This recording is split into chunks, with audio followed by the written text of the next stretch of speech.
Good morning in the news this morning. Today I'm going to talk about how I mobilize my glutes so that they properly engage when I train my legs. This was a learning process for me, and I think it is for a lot of people. Just naturally, our quads are the most dominant muscle in our legs. And mechanically, sometimes we just develop these really poor movement patterns that set us up so that when we do a movement or we do an exercise, those dominant muscles just take over because they're overbearing and they just want to do the work because they're used to doing it. And that's how our body mechanics have been set up. So if you've seen around the interwebs,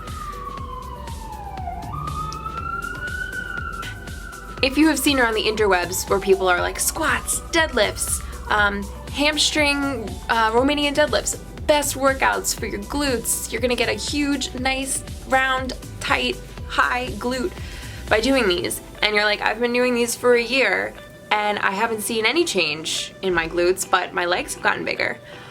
Well, it's probably your form in those workouts. It's probably the muscle mechanics.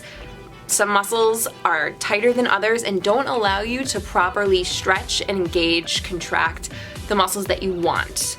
So this is something that I had to kind of like tailor back. It really happened after I chronically injured my back, and it was just taking over everything. And it wasn't even my back that was injured, that was really just where I felt the pain sometimes. It was issues with tightness in my, hip flexors, in my hamstrings, in my glutes, up high into my glutes, right down next to the crack of my glutes, on the gluteus medius, which is like the side part of your glute. Hamstrings, I don't know if I said that already. And so it took some checking of the ego to leave that at the door, come in and not expect to just hit my legs and completely burn them out in a workout, but to foam roll them, to mobilize them, and to practice my form with lighter weight so that I could actually feel, engage, and get that mind-muscle connection to my glutes or my hamstrings, or if I did want to train my quads, So I started that back in April, May, and it has been such a journey that I'm so happy that I decided to take, because now I can really do my squats with proper form, and now I'm adding serious weight. I'm back to the numbers that I was hitting back, a year or two ago, when my focus was let me just hit as much weight as I possibly can. But meanwhile, I was not engaging the muscles, all of the muscles, put it that way. My form was off. I wasn't engaging all of the muscles. I couldn't even get to the point where my body wanted to engage the muscles, just because it wasn't available to me. So now, through the mobility work I'm about to show you, it's going to be basically like what I did to get myself to this point, probably 3 to 4 days a week. It didn't always have to be around my workouts. Some of it, obviously, as you're going to see, takes place in the gym. I'm using the barbell, I'm using some stuff, but honestly, this is stuff that you could do at home. The foam rolling you could do at home, the stretching, which I put in another video, you could do at home. I recommend doing this static sort of stretching, this very passive sort of stretching, after your mobility work, after the foam rolling, after your exercise, when your body is just naturally warmed up. But do it. Just set aside some time, 5-10 minutes. You're gonna see on this video, I'm like listening to a podcast, I'm scrolling through Instagram, I'm reading stuff on my phone. I just multitask. I usually put on a YouTube video and just do some mobility work and foam rolling. So without further ado, here are the exercises and the mobility work that you can use before a workout to get your glutes ready, to properly engage them, to get them warmed up, and to loosen the other muscles, tendons, ligaments, whatever else is tight around the glutes and in your legs and in your lower back and in your hips and your calves and your ankles and all that good stuff. So here we go. Okay, so first things first, I'm doing some mobility lunges just with body weight. I'm taking really big steps to not only stretch out my glute in the front leg, but also my hip flexor in the back leg. In this, I'm doing a core rotation because I'm just trying to open up my hips a little bit more. I'm trying to stretch out my lower back a little bit and just get as many muscles fired as possible. As I'm coming back in the other direction, I'm doing, I forget what these are called, but I'm basically taking lunge steps like outside of this direct plane of motion. So I'm taking a wide step to the side. So after I do maybe just like as many sets as I want to of that feels good, I am off to just doing some barbell squats just for mobility. So as you can see, I'm just squatting and I'm holding it down there. I'm letting my hips open up, I'm letting my hamstrings stretch out. I kind of wiggle my butt a little bit down there to force my hips to open up more. This is my comfortable squat stance, which is a little bit wider than hips and my toes slightly turned out. It feels good. So I did a couple slow ones. Again, I am feeling personally like what I need to do at that moment. So I did a few slow ones, pausing at the bottom. Now I'm just doing some fast ones, getting into that low squat position. You're gonna see in a second that I give you a side view. My knees do track a little bit more forward over my toes, because that is actually the position that your knee is the most strong. So a lot of people are like, no, don't let your knees go forward over your toes. You have to have this 90-degree angle. Well, that actually puts undue pressure on your knees. That is, as you get to lift heavier and heavier weight, it's actually even relative, but anyway, it puts undue stress on the knees, and your legs and muscles aren't taking the stress, but your knees are, and your ligaments and tendons there. Okay, so yeah, I am squatting low. As you can see, I go below parallel, but it took me a long time to get here. Something that's super helpful that I'm not showing in the video, but take 2 small plates, like 10-pound plates, 5-pound plates, and put them under your heels. This is imitating having a heeled shoe or having a lifting platform shoe that will basically help you and aid you if you have poor calf flexion and poor ankle mobility. This is not something that I encourage you to get used to or do for years and years and years. It's better to actually wean yourself off of that and teach your body to have that flexibility in your calves and hamstrings, calves and ankles down the line without any platforms, without any heels, and maybe even going to bare feet after a while. But for now, if you're having trouble keeping your heels on the ground and getting that low, put some elevation under your heels. Okay, moving on. So now I'm doing glute hip thrusters, glute bridges. Again, there's like a million names for the same exercises. So I'm just doing it off of a low step. I normally do these off of just like a flat bench, but there were none available today at the gym. So as you can see, I'm dipping my hips really low. That gives my glutes a really good stretch all the way from my lower back through my hamstrings, and then I am squeezing my glutes together, pushing my hips up towards the ceiling, and you could actually see me holding it up there. I'm massaging my hip flexors at the top of the movement because they get super tight, and a lot of the time this is actually what is preventing your body from engaging your glutes, or at least having the flexibility to engage them a bit and not have the quads take over. So I like to do a couple of sets of that before I do any kind of weighted glute hip thrusters or anything. I like to fire my glutes. I got to feel them burning a little bit. I'm not really getting a pump, but I'm just loosening everything up. So moving on. Here I'm doing step-ups, single leg step-ups. If you can see, this box is pretty high. It's above my knee, that's how high it is.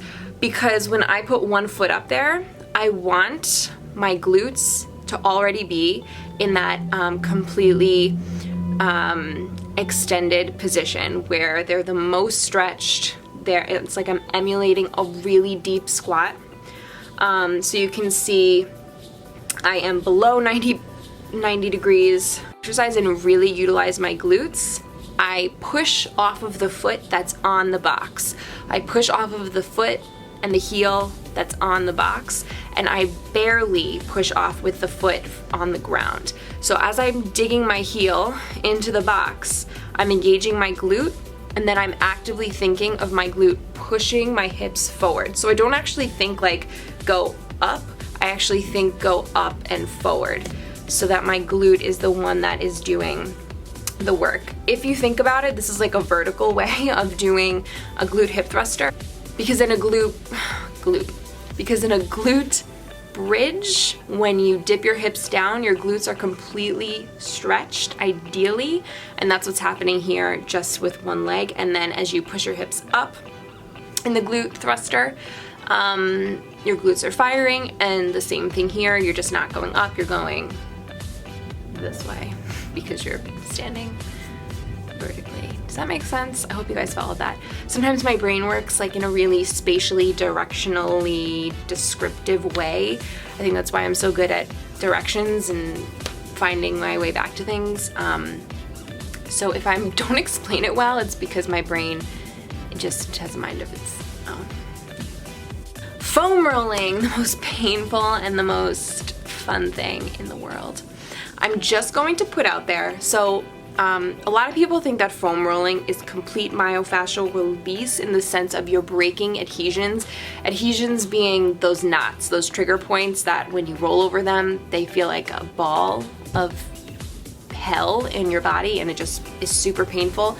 And like when you get a massage, the massage therapist is working out those adhesions with their hands or whatever with their body, and a lot of people think that foam rolling is doing the same thing. It's actually not. As far as I understand, it does not break adhesions. It actually just compresses them. So instead of having like a ball, it'll just compress it so it's a little flatter. It does relieve pressure from the tightness of the muscle, but it doesn't break those adhesions so that you can then stretch the muscle completely. It does have some benefit, but I just want to clarify that it is not as beneficial as people think it is. And if you have serious issues, I definitely recommend you go see a great massage therapist, bodywork specialist. Moving on. Okay. So yeah, foam rolling. So I will be foam rolling my hamstrings, my hip flexors, my IT band, my glutes. In this video, I think that's it. And I'm basically like searching for those trigger points, so I'm rolling around, I'm looking for them. I'm trying to find as much of a way to put as much of my own body weight into the muscle that I'm rolling out. This is actually a pretty soft foam roller, and the more your body adapts to the foam roller that you've been using, you're supposed to get the more intense foam rollers, as in you're supposed to get harder ones, you're supposed to get the ones with the spikes in them. You could even use a barbell, like a hard iron barbell, to do this, and that will actually be more beneficial. Some of these I can't even feel anymore. Like in my inner thigh, like you're watching here, I for sure can feel it. But it takes me a little while to like maneuver into the right place. In my hamstrings, I was having a really hard time feeling it with this foam roller. So I like to use the ones with the spikes because it really gets in deep. You know, my hamstrings are just thick, so I need something deep. So again, as you can see, I'm probably listening to the West Wing Weekly or something equally as nerdy like my favorite podcast, What Should I Read Next? A book podcast. All right, so here I am doing my hip flexors, which is an amazing thing to do, and you should definitely do, followed by a great hip flexor stretch. I'm basically rolling from the top of my quad all the way up past my hip bone into my stomach. With this particular foam roller, it's really hard to get into the hip flexors that work into your abdominals. With the spiky ones, it's easier. It's also really effing uncomfortable. If you can work with a great massage therapist who knows how to properly massage hip flexors, it's like the worst feeling in the world. It feels like they're massaging your organs and sticking their fingers into your spleen, but it really does work. Glutes here, so I'm just searching for my trigger points that I'm feeling in my glutes, which I actually do glute medius and then along like the, right along the next to the crack. I recently used one of these like ball foam rollers that is basically like 2 balls in a sock that you can use to roll up and down your erector spinae. Or, you know, you can use something like a lacrosse ball or a tennis ball to do the same thing. So I would probably recommend to do that on your glutes. Again, some people need something a little bit more intense than the regular foam roller. So get creative, people. It'll be worth it. So we're listening, we're watching. I'm in pain here, obviously. And yeah. Okay, so I think I pretty much went through all of the mobility work that I like to do for my glutes before I do a leg workout that's focused on glutes.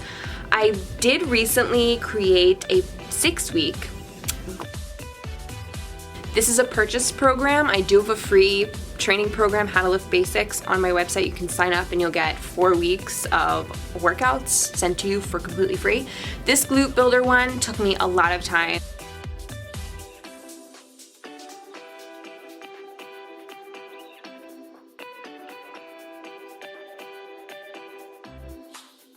That's all. So I hope you guys are enjoying my Vlogtober series. I'm really enjoying making these videos. Honestly, I thought that making a video a day was going to be extremely difficult and I would run out of things to talk about and it would be super boring, and I don't know, I'm really liking it a lot. I hope you guys are. Again, I'm got all of your suggestions and comments about what videos you would like to see. So I got the mental health ones, I got the trigger ones, I got the cravings ones, I got the exercise ones, I got the what I eat in a day requests, and a few others. So I totally appreciate that. Any other requests, please comment down below. And yeah. So thank you for watching, and I look forward to seeing you tomorrow. Have an amazing day. Bye. Even if you're just doing this walk by yourself, the energy of connecting with others, even making eye contact, smiling with other people, actually plays a big role. Connecting with other human beings, not isolating yourself, is something that does help depression. I know our introverts out there are saying that they don't need to connect with other human beings. And believe me, there are times where I don't want to connect with another human being for a good weekend. For a good chunk of time. I have had my social limit. I have hit my social limit, and I do not want to see another person for a good while. Like, Monday, I have to see you, awesome. But to be honest, there is also a limit that you hit with too little social interaction. And if you are purposely pulling yourself